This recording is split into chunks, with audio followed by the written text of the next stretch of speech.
Hello, hello, hello Facebook, j'espère que ça va pour vous. Je fais ce petit live aujourd'hui entre deux petites tâches en fait, parce que je voulais vous parler d'argent. Et ça va pas durer longtemps.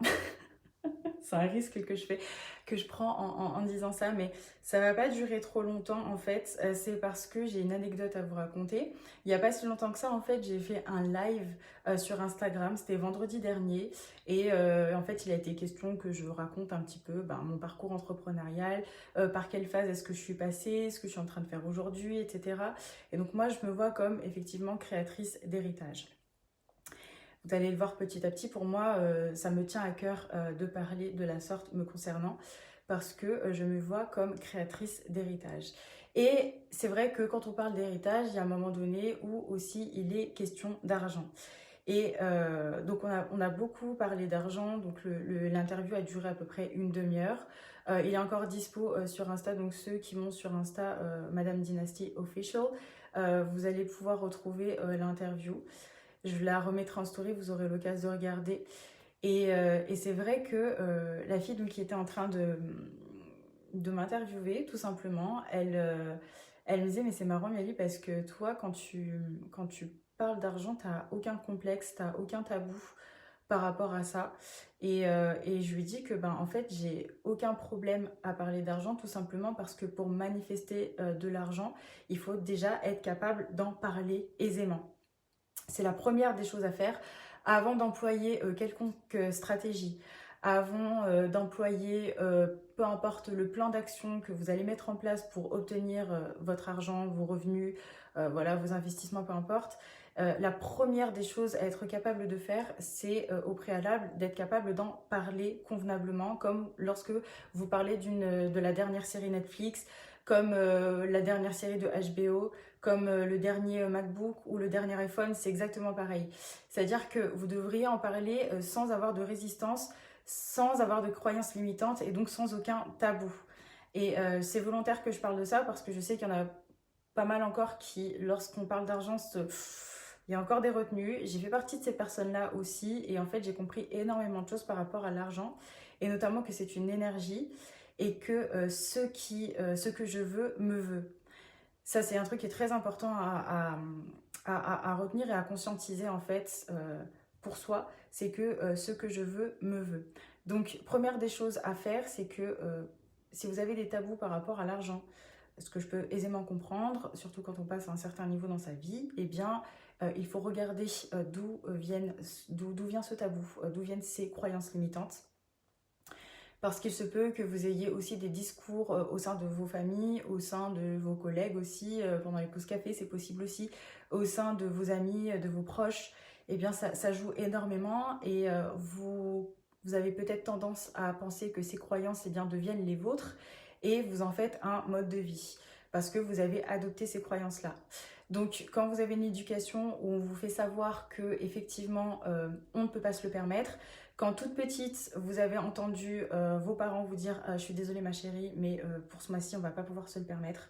Je suis désolée ma chérie, mais pour ces vacances-là, on va pas pouvoir se le permettre. On va pas se le permettre.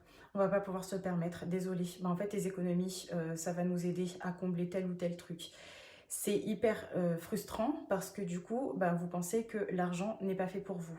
Et en fait, de façon analogue, lorsqu'il est question pour vous de créer votre entreprise, parce que moi je vise les femmes dirigeantes, vous allez acquérir des clients et peut-être que vous allez aussi vous positionner dans le haut de gamme. Et donc oui, effectivement, il y a un certain pricing à avoir parce que voilà, ça requiert quand même un certain niveau de service. Voilà, et du coup, c'est compliqué parce que cette croyance que vous avez depuis toute petite, eh bien, ça va maintenant se développer en je ne peux pas me permettre d'avoir tel type de client. Je ne sais pas quoi lui offrir. Je ne peux pas me permettre de chiffrer autant mes services parce que j'ai jamais eu autant d'argent comme ça dans ma vie. C'est pas possible. Voilà, ça peut se retranscrire sur beaucoup de points. Également, le point que je voulais aborder par rapport à l'argent, c'est en tant que salarié. En tant que salarié, pourquoi? Parce que lorsqu'il est question d'argent, vous avez l'impression que vous pouvez atteindre un certain plafond et que vous ne pouvez pas aller plus loin. Donc je m'explique, quand on est salarié, on va dans un premier temps négocier ses prétentions salariales quand on commence un job.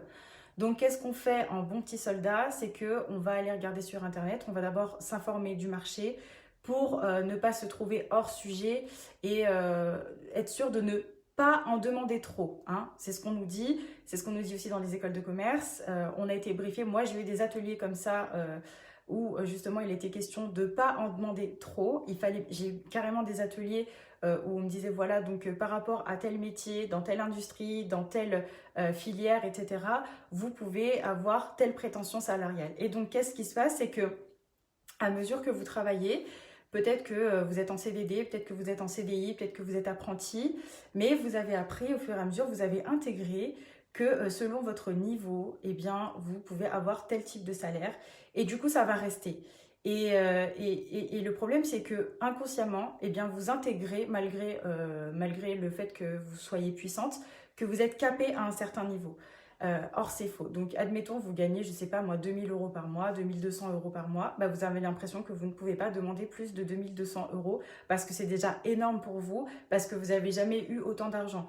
Je passe à un niveau de 4000 à 5000 euros net par mois, admettons. Bah, si vous avez, c'est déjà pas mal. Là, on est à un très bon seuil. Mais sachez que dans vos vies, vous pouvez avoir beaucoup plus. Encore, faudrait-il le croire.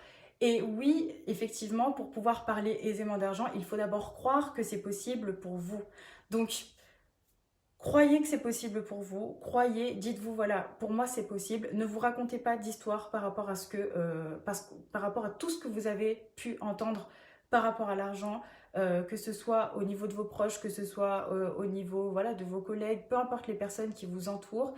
Il faut toujours vous dire que vous n'êtes pas vos croyances, vous n'êtes pas ces personnes-là, vous êtes un être vivant à part entière. Et le but de cette magnifique vie, c'est aussi de pouvoir faire... Ok, je crois qu'on a été coupé, problème de connexion. Mais ce que je disais, c'est qu'il faut être capable aussi de parler telle une âme d'enfant à qui on n'a encore jamais mis de barrière. C'est-à-dire que l'enfant, en fait, est pur. Il peut parler de tout et de n'importe quoi. Il peut agir n'importe où. Et c'est toujours l'adulte, en fait, qui lui dit non, tu fais pas ça, non, tu dis pas ça, non, tu réagis pas comme ça parce que c'est pas bien. C'est comme ça que l'enfant, en fait, rentre ses croyances dans leur tête. Et en fait, l'idée, c'est vraiment de retrouver cet état d'âme-là, d'enfant, et de pouvoir en parler vraiment comme si vous buvez du petit lait ou comme si vous étiez en train de parler du dernier livre de je ne sais quel auteur. Je ne sais pas ce que vous lisez, mais enfin, ma cible lit énormément. Voilà, j'espère que ce live, en tout cas, vous aura plu. Et dans tous les cas, si vous avez des questions par rapport à ça, par rapport au fait de parler d'argent aisément, ça ne devrait pas être un tabou et surtout en tant qu'entrepreneur. Je sais qu'il y a beaucoup de discours et je sais que ces sujets-là, ce genre de sujet-là, en fait, attire beaucoup de personnes. Mais je sais aussi qu'il y a plein de personnes qui n'agiront pas en conséquence pour pouvoir le manifester. Donc, si vous êtes dans ce live et que vous allez appliquer ce que je dis, sachez que déjà, il peut y avoir de gros changements pour vous.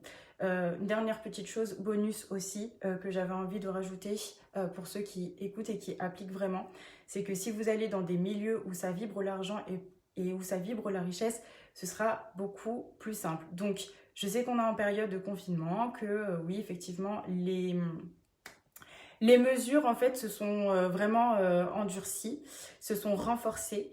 Mais sachez que les personnes qui manifestent plus rapidement sont des personnes qui ont compris que l'environnement était plus fort que l'individu et qu'il fallait faire en sorte de trouver un moyen d'être dans des endroits où justement ça sentait l'argent.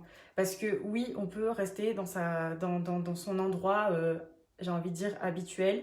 On peut rester dans son village, dans son hameau, dans sa ferme isolée, dans sa province. Je ne sais pas où vous habitez, mais dans tous les cas, essayez de trouver un moyen voilà, d'être dans des endroits où effectivement on parle d'argent, où à chaque fois on parle d'argent mais de façon saine en fait. Et comprenez que l'argent, ça n'est pas quelque chose de mauvais parce que l'argent, en fait, ça vous permet d'avoir le choix. Ça vous permet d'avoir le choix et donc d'avoir la liberté. Et la liberté de choix, justement. Voilà, donc j'en ai terminé pour ce live. En tout cas, j'espère que vous allez bien apprécier. Et puis, si vous n'êtes pas d'accord, c'est pas grave aussi. Vous pouvez le mettre en commentaire à partir du moment où ça reste respectueux. Voilà, bye bye.